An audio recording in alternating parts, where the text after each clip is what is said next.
Halo, ketemu lagi bersama gue Rija Sudrajat. Kali ini bahasan gue adalah bukan nge-review soal buku lagi, tapi nge-review salah satu dokumenter yang berjudul Social Dilemma, atau dalam bahasa Indonesia bisa diartikan dilema sosial media. Dokumenter ini rilis bulan September 2020, masih agak baru sih kalau untuk bulan-bulan ini. Dan kalau misalnya gue bertanya-tanya nih sama lu nih yang nonton video ini, apa sih manfaat Facebook? Apa manfaat Instagram? Apa manfaat Twitter dan sosial media lainnya? Mungkin kalau misalnya lu ngejawab, oh dia punya manfaat, berkat sosial media, gue bisa berhubung dengan orang-orang yang tadinya jauh sama gue. Oh dia juga punya manfaat, dia bisa mendekatkan gue sama orang-orang yang katakanlah gue jauh secara lingkungan.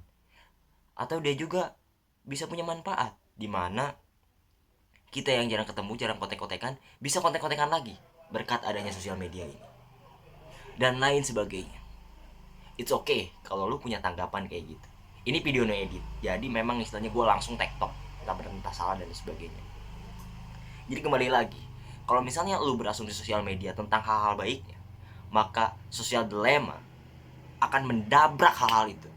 Dimana dokumenter ini ngejelasin atau ngebahas soal efek buruk yang ditimbulkan dari sosial media atau bahkan Google yang kita gunakan.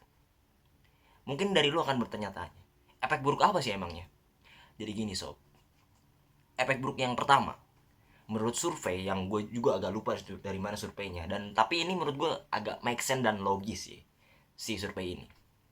Survei itu mengatakan bahwa pengguna sosial media dengan yang tidak, angka depresi lebih tinggi orang-orang yang menggunakan sosial media dengan alasan ada potensi atau ada kemungkinan ia akan membandingkan dirinya sendiri dengan orang lain, pencapaian orang lain dan kekurangan dirinya, sehingga angka depresi inilah yang dirasa cukup berbahaya, entah di negara-negara maju atau negara berkembang seperti Indonesia.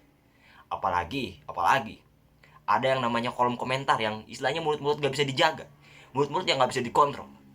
Sementara kita sendiri belum tentu bisa mengontrol hati kita, perasaan kita, dan komentar-komentar buruk itu. Itu yang pertama.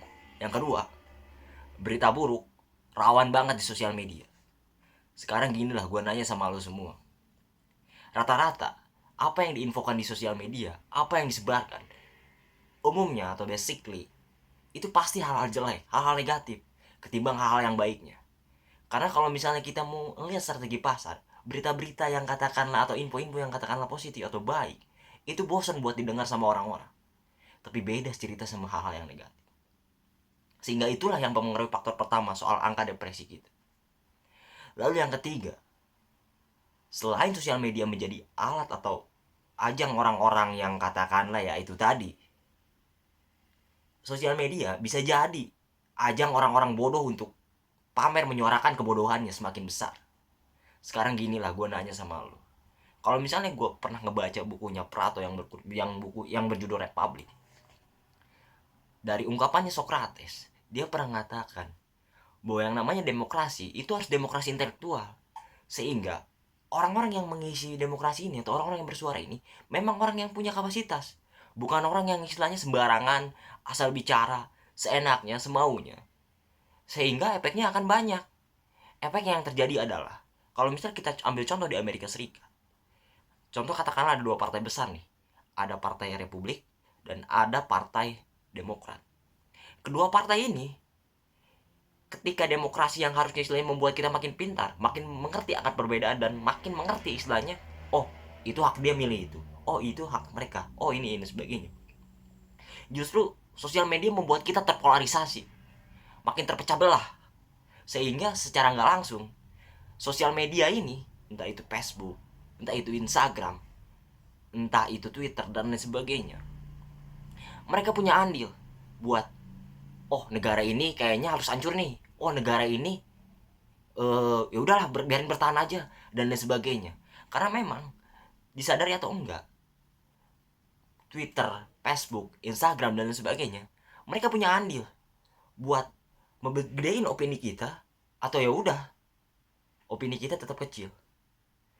Karena disadari atau enggak, itu pasti ada algoritma, teman-teman. Ini bukan gue berarti pengen berkonspirasi dan sebagainya. Karena kalau misalnya gue mau bilang konspirasi, justru sosial media lebih banyak digunakan sama orang-orang atau penganut teori konspirasi ketimbang orang-orang yang nggak percaya. Sekarang lu bisa lihat sendiri, ketika orang-orang lagi melawan bahaya dan ganasnya COVID, orang-orang yang nggak percaya COVID muncul dan mereka lebih terkenal, lebih booming ketimbang orang-orang yang menentang atau nggak sepakat dengan teori konspirasi. Dan banyak hal lainnya yang memang istilahnya kayak gimana ya, efek buruk dari sosial media.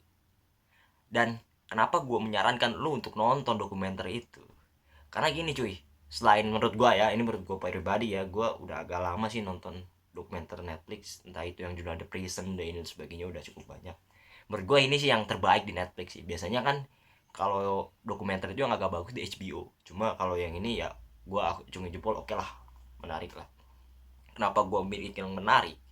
Karena memang si dokumenter ini selain dijelaskan dengan cara animasi dan ilustrator yang bagus, mereka si apa ya, dokumenter ini menghadirkan mantan karyawan Google, mantan karyawan Instagram, mantan karyawan apalagi sih, Facebook dan lain sebagainya, yang mana si mantan karyawan ini atau mantan desainer ini nggak menduga kalau ternyata sosial media punya efek yang buruk kayak gini gitu.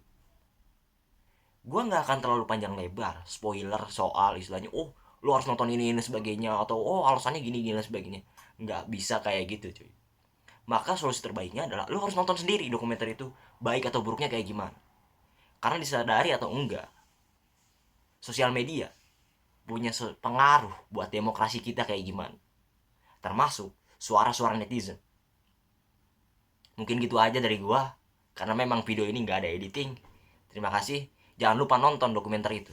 Dan jangan lupa, apakah memang lu sepakat atau enggak, lu boleh masukin di kolom komentar.